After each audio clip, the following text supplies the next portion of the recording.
Konnichiwa! Hello everyone! Welcome to my channel.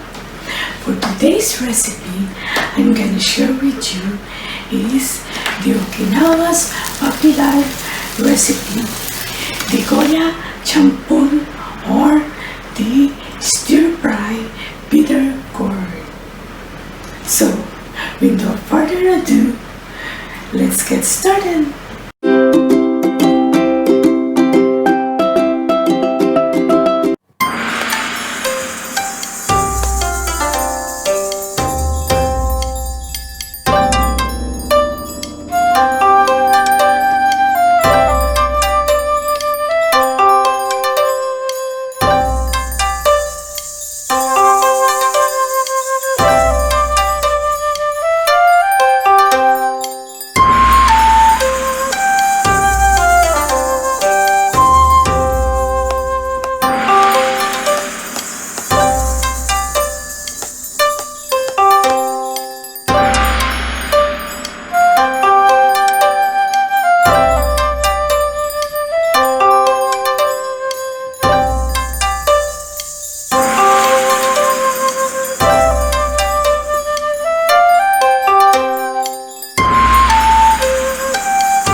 you like our recipe today. Try to make a stir-fried bitter gourd. It is healthy and easy to make. And thank you for watching. And see you on my next videos. Magdalene!